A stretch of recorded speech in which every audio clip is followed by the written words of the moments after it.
Good afternoon, everyone. This is Back Garden Reads, and today we're going to be talking about the book Poetry of the First World War,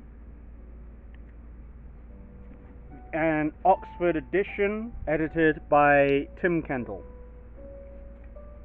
And on the back it says, "I saw a man this morning who did not wish to die. I ask and cannot answer, if otherwise wish I." This has quite a few poems. I think overall there's about 150 poems and songs altogether. Almost well-known poets of the First World War, with Thomas Hardy, Rudyard Kipling, Edward Thomas, Siegfried Sassoon, Ivor Gurney, Wilfred Owen, Charles Sorley, Edmund Blunden, and those are only a few of the poets that I've kind of read out loud. So there's an introduction, a note on the anthology, select bibliography, chronology of the World War years. And then there's the big section of just poets and poems. There's music hall and trench songs. There's a fair few of those. And then there's explanatory notes at 233, acknowledgements at 301, and index of titles and first lines 303. First thing, I really like the cover. It's kind of an old, it's like an old World War I helmet. I think it's like the British Army helmet. And it's got this nice cloth binding, you know. It's better, it feels nicer than a leather-bound one, or kind of those kind of cardboard ones. Not really cardboard, but like card or something like that. But it has this nice cover feel to it, and I certainly remember it having a big effect on me when I was learning it in school, especially during the Remembrance Day. I remember it, that day of silence, or that several minutes of silence for all the people that died in World War I. For my knowledge, it's a European thing, or more specifically in English, or not English, but like English, Welsh, Scottish, and Irish. I could say British, but Ireland isn't part, not all of Ireland is part of the British Isles, well, part of Britain, or United Kingdom to be more accurate. I remember it having some effect on me, especially when you understand the context of just how many people died. I know that there's some people that say, oh, it was like Franz Ferdinand's assassination, and then not soon afterwards it was an excuse by the Austrian, I think it's the Austrian Empire, or the Prussians at the time. It was just an excuse to expand and invade into new territory, or at least the higher elite anyway. Because not soon after that, the amount of the death toll in the very first battle, it was massive in just the first few days.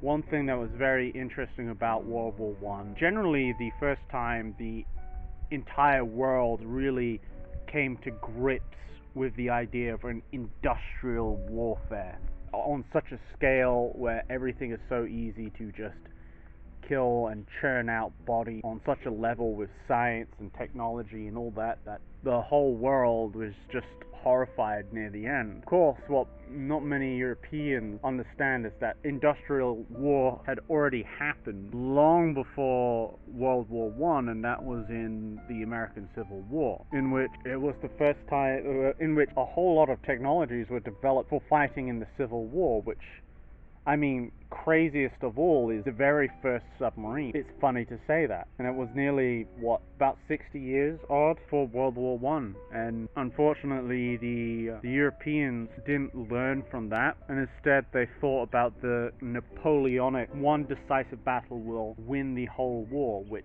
it really didn't. It became 4 years of basically hell. In that, you can find a lot of people that were also affected on that misunderstanding of, or rather the evolution of warfare, because that's another thing that a lot of people don't understand, is that there is a difference between war and warfare.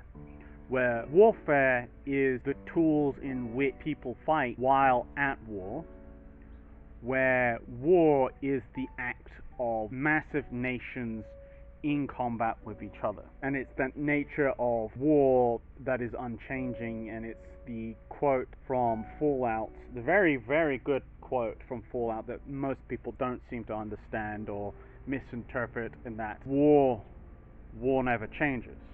It's a very good quote, and it's a very good set of games. Well, at least the first, second, and New Vegas. I played Fallout 3, and while I enjoyed it, it really didn't have the same impact as New Vegas. And Fallout 4 was, This is about this book, not about some series of games. War affected people in a very different way. In the culture that surrounded the idea of war was very different before World War One, where a lot of people were actually excited for war, or they had this chivalric medieval understanding of war, where it's just these several guys standing in the field just hitting each other with swords. And I mean, it really didn't help that the Napoleonic Wars happened in such a similar way. But then the headlong reality was that it was a meat grinder that just churned out bodies, and a lot of the artists and poets that were in the trenches of World War One were deeply affected and brought to hell and back. And in many cases, people, they just stayed in the hell. And it carried on for 4 years until it finally ended, and arguably no one won. However, that is the Western account of World War One. A lot of people seem to forget is that there were multiple fronts in World War One, and one of the group of people that were most affected were the Slavic peoples, Eastern and Central Europe, where they were brutally oppressed, or at least culturally oppressed, by the Austrians and the Russians, and then horribly treated by the Ottomans. All of them were absolutely terrible to the Slavic people, just in general, with the Ottomans being one of the worst by far, in enacting one of the largest genocides of all time, and that was sending out the Armenian people just into the deserts with no food, no water, nothing, just to die. And for those that don't know, that genocide does not have to be actively killing them. Genocide could just be literally releasing them in the middle of an ocean with a shitty little boat and no water, and no means of catching food or getting food at all. That would be on the same rung as genocide. And so them being forsaken to the desert with no water or food or whatever, that's genocide. So yeah, the Ottomans were complete bastards. And then the Ottoman Empire, the Russian Empire, and the Austrian Empire collapsed in the wake of World War One, and a lot of the nations that were absorbed by these empires were finally independent once more, and one of the most notable ones being Poland. And unfortunately, that sort of freedom didn't last long, because not soon after, the Soviet Union happened, and it was just switching one empire for another, one dictatorship for another dictatorship.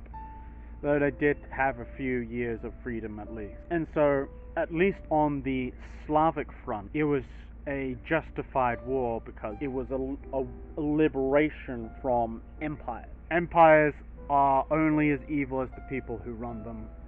At the beginning of each section, there's like a short introduction of the poets, and then after that introduction, it goes into their poems, and then after the poems, all their poems, it then goes into the next introduction, and so on, so on, so on. I don't know if I can read. I probably can read some poetry. One thing I remember was that on Remembrance Day, one time, they had Sean Bean read one of the poems by Wilfred Owen. I don't remember which one. I think it's called Anthem of the Doomed, and I'm going to just flip to it as quickly as I can. Okay, so this goes the poem.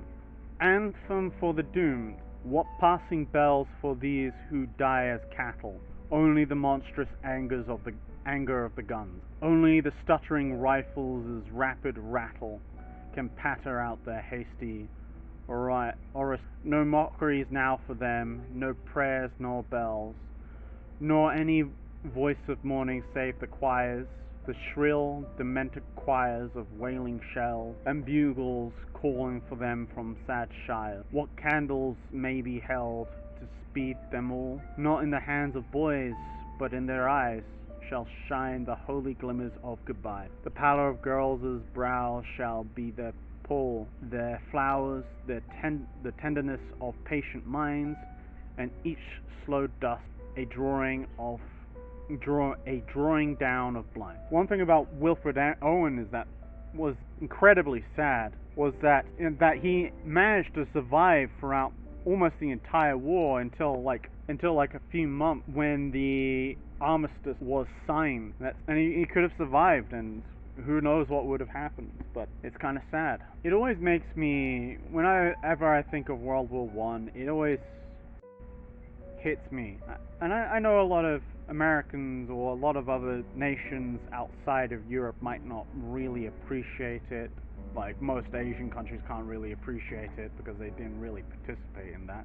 But I think I'm gonna sing one of these songs before I give my overall review, and one of these trench and music hall songs. Okay, there's this one called Fred Karno's Army, sung to the hymn The Church's One Foundation. I don't know what that hymn is. We are Fred Karno's army, what bloody use are we? We cannot fight, we cannot shoot, so we join the infantry. But when we get to Berlin, the Kaiser he will say, Hoch, hoch, mein Gott, what a jolly fine lot are the ragtime infantry. We are Fred Karno's army, a jolly lot are we. Fred Karno is our captain, Charlie Chaplin ROC. But when we get to Berlin, the Kaiser he will say, Hoch, hoch, mein Gott, what a jolly fine lot are the ragtime infantry.